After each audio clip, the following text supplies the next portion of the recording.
In the ER, every day we make life and death decisions, and sometimes those decisions, they're based solely on gut instinct.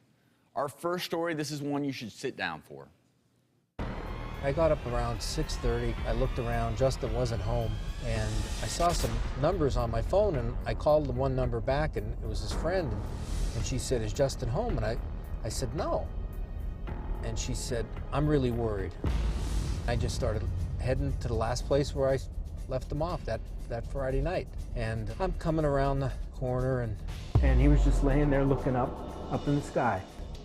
I put the car in park, and I just ran to him. And I started shaking his head. No, you can't leave me. You can't leave me. In this particular instance, the coroner was already called. And they put a sheet over him. I called and spoke to Dr. Coleman on the phone in the emergency room at Lehigh Valley Hazleton. We're on scene with a 25-year-old male that was found laying in a snowbank. All signs lead us to believe that he's been dead for a considerable amount of time. Given his age and the fact that he has induced hypothermia, I don't feel comfortable technically to call him. So we're looking about 10 hours outside in sub-zero temperatures. I called the code blue, and we had 15 people waiting to start CPR on him. Everyone was assisting with compressions, warming. Trying to feel his extremities, and it was like a block of concrete. It was solid.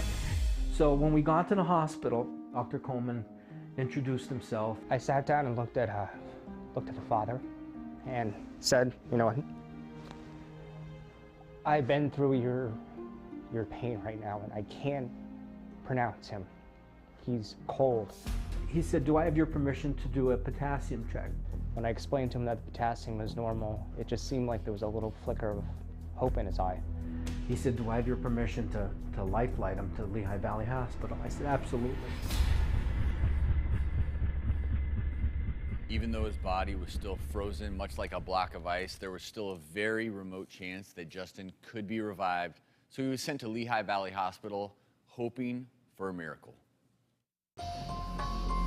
Their idea was to put Justin on ECMO. As I walked out the door, they were working on Justin, and I kissed him in the forehead and said I loved him. CPR is extremely tiresome after about the first minute or two. I can't imagine how they were doing in the helicopter. Positions in the aircraft were pretty limited to 2 seats. We would have to switch off on a 2-minute cycle. I remember Dr. Wu saying, "It doesn't look good. It's less than 50%. We shocked him and he came back, and we're ecstatic. We thought, well, that's one step. Once the heart came back, we thought, well, there might be a chance for other functions. Justin came out of the operating room, and he was all connected up on ventilators. He did not look good. His arms, his feet were black. The neurologic exam showed very little brain function at all. What was so remarkable was that the EEG was almost normal. He said no one in this condition has ever recovered.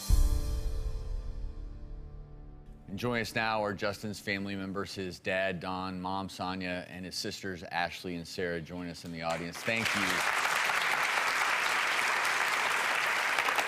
Don, I want to start with you. I'm trying to think what goes through a man's mind when he pulls up, side of the road, frozen conditions, and he sees his son's body with a blanket over it. It was like, I couldn't believe it. I just held him and sobbed. It was the worst day of my life. It felt to me like if you hadn't been blessed to show up there, that there's a good chance that Justin may have just been taken to the morgue. Yeah, he didn't have any ID on him. Everything worked out in such a way, I can't explain it. I really can't explain it. Because if you think about the scenario, imagine, he's out there, there's snow, and the fact that you actually were able to show up when you did, to me is just one element of the story that's a miracle.